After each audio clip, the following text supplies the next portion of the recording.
경북 경주의 아연 가공 업체에서 노동자 4명이 질식해 숨지거나 다쳤다는 소식 어제 전해드렸습니다. 올해만 벌써 9번째 질식 사망 사고입니다. 정부는 대형 중대재해 사고가 아니더라도 강제 수사에 적극 나서겠다고 경고했습니다. 보도에 이태권 기자입니다. 하청 노동자 4명은 폭 10m, 깊이 3m의 지하 수조 안에 암모니아 가스 저감 설비 설치 작업에 투입됐다가 사고를 당했습니다. 이 중 2명은 현장에서 목숨을 잃었고 중태로 발견된 2명 중 1명은 의식을 되찾았지만 나머지 1명은 끝내 숨졌습니다. 중대재해 조사에 나선 관계당국은 유독가스의 종류와 가스가 수조로 유입된 경위 파악에 수사력을 집중하고 있습니다.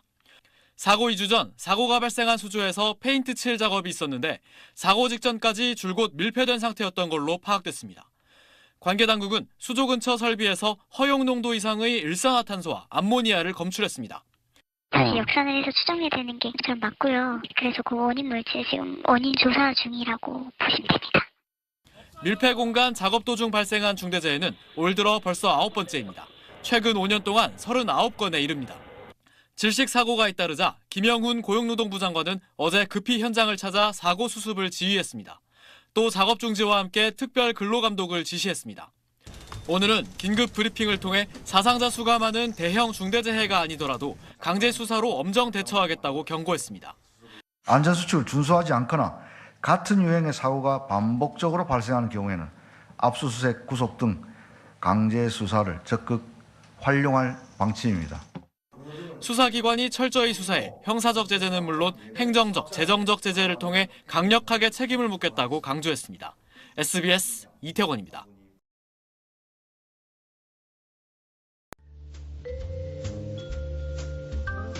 그래. 자, 이렇게.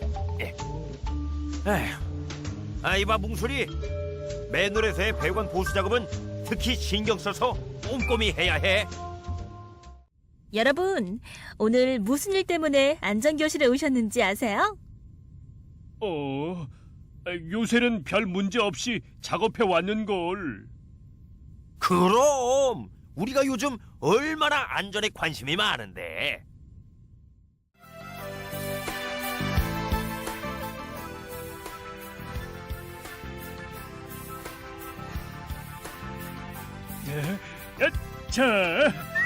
자, 이제 무엇 때문에 안전교실에 오신 건지 아시겠죠? 저기 잘 모르겠어. 그럼 다음 화면에서 찾아보세요. 여기. 그리고 여기. 모두 정답이에요. 그럼 지금부터 제가 안전한 밀폐 공간 작업 방법을 자세히 알려드릴게요. 밀폐 공간에서 작업을 할 때 안전 작업 방법을 지키지 않으면 큰 사고로 이어질 수 있으니 각별히 조심해야 해요.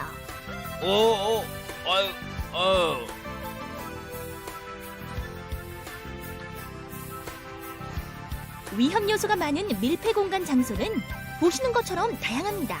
그래서 이와 같은 밀폐 공간 내에서는 항상 조심해야 해요.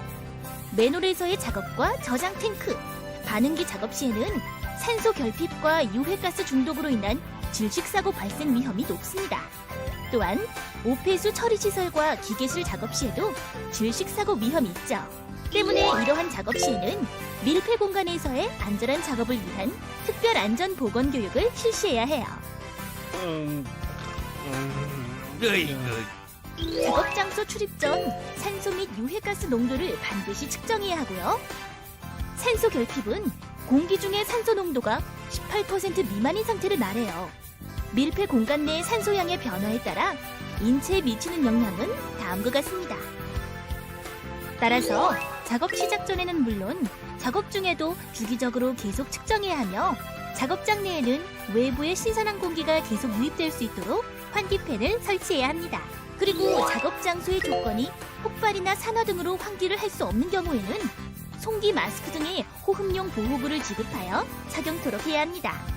작업 구역 내 관계자 외 출입금지 표지판과 감시인을 배치하는 것도 잊어서는 안 돼요.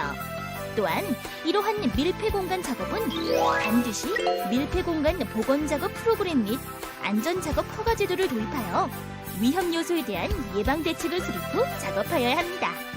만약에 사고가 발생하면 빨리 119 구조대에 연락하고, 특히 재해자 구조 시 구조하는 사람은 반드시 송기 마스크 등의 보호구를 착용하고 구조해야 2차 재해를 예방할 수 있습니다. 또 구조된 재해자의 반응과 호흡 및 맥박을 확인하고 심폐소생술을 실시해야 합니다. 작업할 때에는 큰 위험이 없다고 생각했는데 정말 위험할 뻔했네. 다음부터는 안전한 작업 방법을 잘 지켜서 작업해야겠어. 우리 모두 안전제의를 잊지 말아요.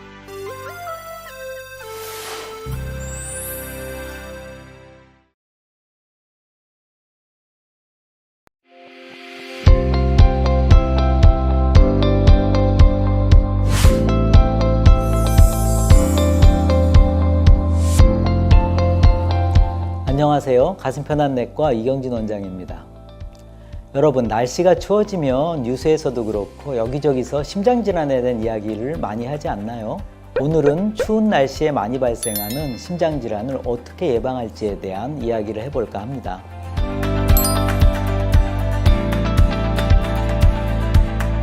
왜 유독 추워지는 겨울 초입에 심장질환에 대한 이야기들을 많이 할까요? 그 이유는 겨울에 심장질환이 많이 발생한다고 일반적으로 알고 있기 때문일 것입니다. 그럼 겨울에만 유독 심장질환이 많이 발생하는 것일까요? 아닙니다. 정확히 말하면 심장질환은 꼭 겨울에 많이 발생한다기보다는 온도와 습도가 급격히 변화하는 시기, 즉 추운 겨울이 되거나 아니면 더운 여름으로 될 때, 또는 봄과 가을처럼 환절기에 다 발생할 수 있습니다. 꼭 겨울에만 발생한다기보다는 날씨가 변화가 되는 시기에 많다고 보는 것이 맞을 것입니다. 하지만 겨울이 상대적으로 더 많이 발생하기는 하죠. 그럼 왜 날씨가 변화하는 시기에 심장혈관 질환이 더 많은 것일까요? 그러한 시기는 우리 몸이 적응을 위해서 신체적으로 스트레스가 많아지고 호르몬의 변화가 많이 생기는 시기입니다. 특히 겨울철에는 그러한 변화에 더해져서요, 추운 날씨에 노출됐을 때 혈관이 수축을 하면서 혈압이 갑자기 상승하는 등 심장 혈관 계통에 매우 많은 스트레스가 가해질 때입니다. 그럴 때 혈전의 발생도 증가하게 되죠. 그래서 추운 겨울에 심장질환이 많이 발생하는 것입니다.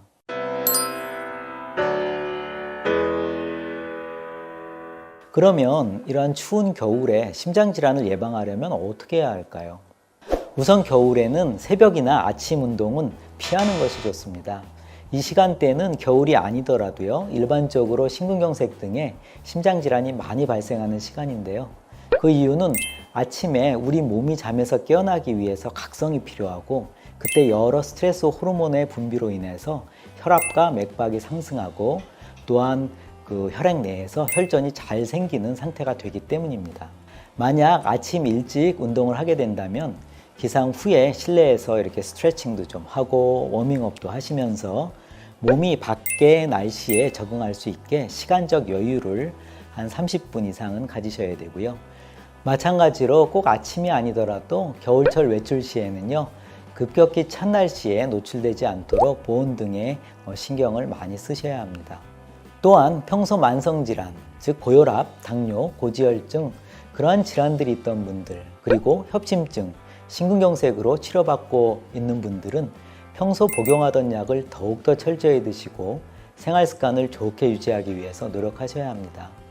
또한 주기적인 병의원 방문 외에도 평소에 없던 증상들이 있다면요, 다니던 병의원을 꼭 방문하셔서 확인을 하시는 것이 좋겠습니다. 오늘 말씀드린 내용이 도움이 되셨다면 주위 분들에게 공유를 부탁드리겠습니다.